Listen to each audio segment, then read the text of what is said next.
안녕하십니까. 자산배분 투자의 윤종철입니다. 오늘도 블룸버그 리일드 7월 29일 날 방송 요약 및 해설해드리고 자산배분 전략 제시하는 거에 있어서 4분기를 위해서 어떻게 준비를 해야 될지, 또 그 준비, 그 트레이딩 아이디어의 그 근거는 무엇인지 역사적인 데이터하고 이런 부분들을 보여드리고 제가 나름대로 좀 제시를 해보겠습니다.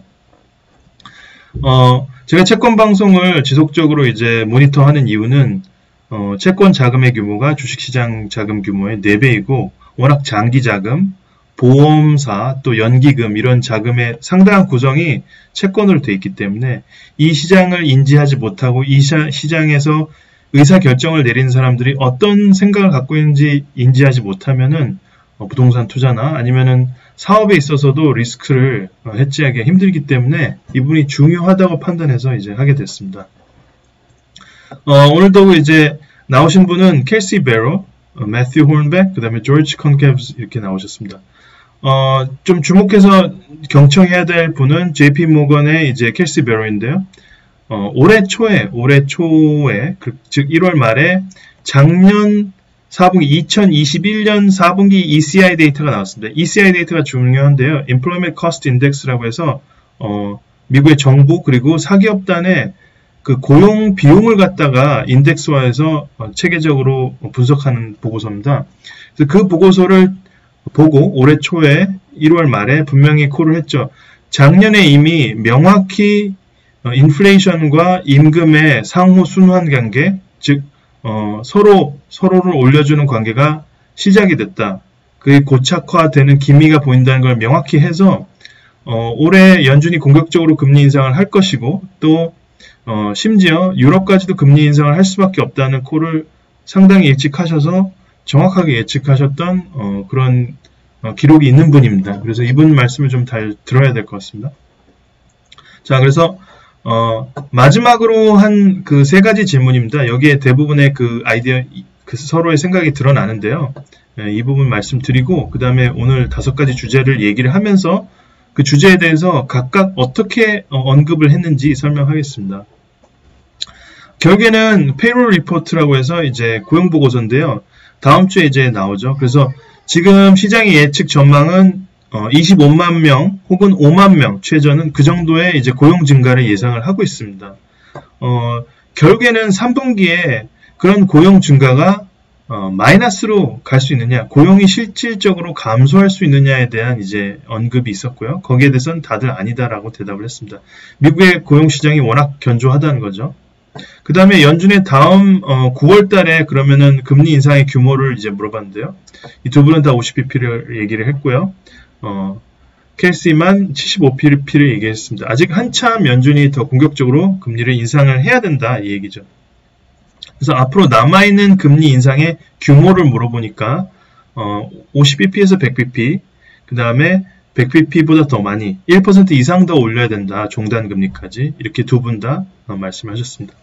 그래서 오늘 5가지 주제를 짧게 먼저 얘기를 해보자면은 연준이 이제 계속해서 지금 금리 인상을 하는 경로에도 시장은 더 앞서 나가서 내년에 금리 인하를 어느 정도 예측하고 있는데 이게 맞는 거냐에 대한 얘기와 그 다음에 파월 의장이 이제 중립금리라는 얘기를 기자회견에서 했는데 그 얘기의 적절성에 대해서 이제 비판하신 분이 있어서 이에 대한 얘기도 있었고요. 그 다음에 그러면 앞으로 장기금리는 어떻게 될 것이고 단기금리는 어떻게 될 것이냐에 대한 그 전망이 있었습니다. 그 다음에 이제 결국에는 우리가 인플레이션 데이터도 보지만 CPI나 PCE 데이터 이런 것들도 보지만 결국에는 실시간으로 들어올 수 있는 데이터 뭐 GDP Now, 그죠? 아틀란타 연은에서 홈페이지 가보면 GDP 나오고 뭐 이런 것들이 있죠. 그래서 PMI 데이터나 아니면은 이런 부분, 그 다음에 고용시장의 고용 페이롤 데이터 이런 부분, 아니면은 실업 청구 건수 이런 것들 지속적으로 이제 나오는데요. 이런 데이터들하고 인플레이션 데이터하고 좀 구분해서 봐야 되는데 함께 이제 물가와 성장을 갖다가 우리가 그 관계를 관찰해 보면서 결국에는 9월달에 이제 우리가 연준이 4번 도트 플롯을 줍니다. 1년에. 그래서 9월달에 이제 도트 플롯이 나오는데 이걸 어느 정도 이제 전망을 해볼 수 있고 그렇기 때문에 그에 대한 얘기도 있었고요. 그 다음에 유럽의 이제 경기 상황, 확실히 리세션으로 보고 유럽의 상황을 스태그플레이션으로 명확히 하는 것은 시장의 컨센서스가 된 것 같습니다. 이것이 미국의 금리에 어떤 영향을 미치는지에 대한 얘기도 있었습니다. 자, 그러면은 케이시 베로 같은 경우는 이 ECI 데이터를 이번에 보니까 ECI 데이터 저도 이제 좀 가져왔는데요. 결국에는 사기업, 공공 부문에서는 지금 임금 인상이 가속하지 않았지만 사기업 부분에서는 임금 인상이 지금도 가속하고 있는 상황이다. 2분기 데이터까지 봤을 때 그 얘기를 하셨고 PCE 데이터를 보고 지금 아직 연준이 해야 될 일들이 상당히 많이 남아있다. 즉 내년 하반기부터 금리를 다시 낮출 수 있다는 지금 시장의 그런 채권 선물이나 금리에 대한 그런 예측이나 시장의 컨센서스는 좀 오버한 것이다. 연준이 더 긴축적으로 나갈 것이다. 이렇게 예상을 한 거고요. 그 다음에 금요일마다 이제 레리 서머스 교수님이 블룸버그 월스트리트 위크라는 방송에 나와서 꼭 코멘트를 하시는데요. 지금 실질 금리가 마이너스 7% 정도 되지 않습니까?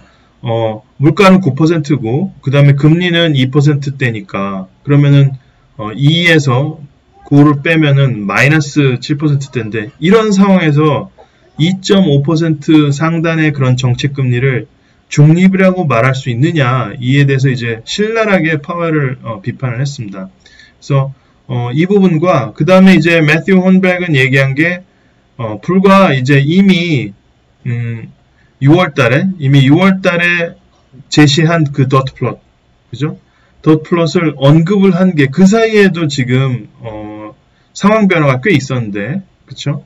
그런 부분들이 있었는데 2달이나 지난 그 dot plot 얘기를 기자회견에서 꺼내는 것도 좀 실수라고 얘기했고 이번에는 이제 상당히 비판적으로 파웰의 그 기자회견을 공격하는 비판하는 그런 사실상 두 분이 있었습니다.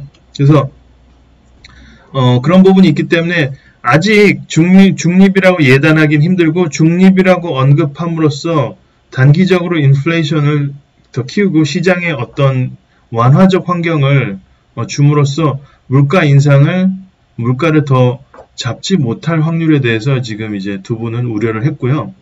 그래서 이제 금리 전망을 단기하고 장기를 나눠서 이제 물어봤습니다.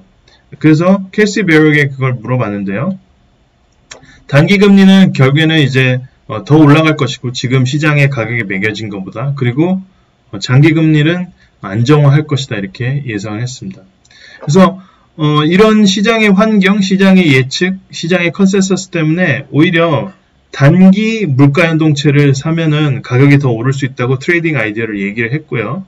거기에 대해서 그렇게 그게 올라가서 연준이 브레이크를 더 밟게 된다 그러면은 단기 미국채를 공매도하는 전략, 숏하는 전략을 차라리 그렇게 가져가는 게 낫지 않냐 이 얘기를 했습니다. 그래서 이번은 확실히 이제 단기 금리가 더 올라갈 것이기 때문에 미국 이민연물 같은 경우에 가격이 더 떨어질 걸로 보는 거죠. 그러면 뭐 아이디어를 내서 뭐 3년물에서 한 1년물 사이를 갖다가 숏하는 전략도 취해보는 게 있을 수가 있겠죠. 자, 그러면 9월까지는 상당히 긴 시간인데 그때까지 GDP 데이터가 어떻게 나오고 또 PMI 데이터가 상당히 서비스 부분에서는 굉장히 이제 안 좋게 이번 달에 나왔지 않습니까? 그런 부분이 있고 그 다음에 고용 보고서를 또 보고 이렇게 되면서 성장과 인플레이션과의 관계를 이제 보면서 9월 달에는 결국에는 dot plot을 어떻게 찍는지를 보고 그 수준까지 시장 금리가 올라가는지 안 올라가는지 등을 봐야 되겠죠. 그래서 dot plot가 이제 나오게 되면 시장이 어느 정도 충격을 받을 수도 있고요. 그리고 안 받고 뭐 시장이 연준을 확실히 항상 앞서 나갔으니까 더 앞서 나갈 수도 있는 거죠. 그리고 이제 확실히 유럽이 9월 달에는 50bp를 올릴 수 있겠지만 그리고 BOE도 이제 50bp 올릴 수 있겠지만 유럽의 성장이 부진한 것 정말로 이제는 에너지를 적게 쓰고 auterity라고 그러죠. 긴축을 함으로써 생존을 해야 되는 수준까지 왔으니까요. 에너지 가격 같은 경우는 이것은 확실히 유럽의 성장을 둔화하는 걸 얘기하고요. 그렇다고 하면은 유럽의 장기금리가 떨어지니까 미국의 장기금리도 같이 끌어당기는 그런 효과가 있겠죠.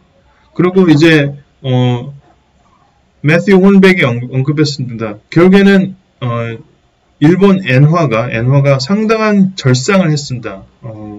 우리가 계속 추락할 것으로 생각된 엔화의 가치가 급격히 이제 지난주에 반등을 하고 상승을 했기 때문에 이런 부분 때문에 만약에 지금이 변곡점이라면 일본 투자자들은 그렇다면은 일본의 물가가 엔화가 강세가 되는 걸로 이제 다시 돌아선다고 하면 물가가 그렇게 올라가지 못한다고 하면 그죠? 일본의 물가가 그만큼 올라가지 못한다고 하면 그러면 일본의 투자자들은 결국에는 미국채를 갖다가 엔화를 이제 달러로 환전해서 미국채를 좀 이제 매수할 수 있기 때문에 그것 또한 미국의 장기금리의 전망을 더 낮게 이렇게 보는 효과가 있다. 이 얘기를 했습니다. 오늘 전반적인 내용을 이렇게 쭉 다뤘고요. 그렇게 해서 이제 ECI 데이터를 제가 이제 들어가 봤습니다. 들어가 보니까 링크를 통해서 이제 어디서 나온지 출처는 이제 레퍼런스 제가 따겠는데요. 결국에 이제 사기업단에서는 6월달 데이터를 보면은 사기업단에서는 결국에는 임금이 1.5%, 분기 1.5%니까요. 연율로 하면 6%가 되겠죠. 이게 또 올라갔고, 그렇습니다. 그러니까 1분기 데이터 보는 것보다 사기업 쪽은 더 올라갔다. 공공기관 같은 경우에는 애초에도 그렇게 높진 않았는데 이제 좀 더 상승률이 떨어졌죠. 근데 우리가 이제 부정적으로만 볼 게 아니고 좀 좋은 뉴스도 약간 있는데 섹터별로 3월달에 비해서 확 튀고 그 다음에 또 2% 이상을 상회한 직업군을 보면 연준이 공격적으로 금리 인상을 한 것에 타격을 많이 받는 그런 분야입니다. 우리가 이제 재고가 확 늘어났다고 했지 않습니까?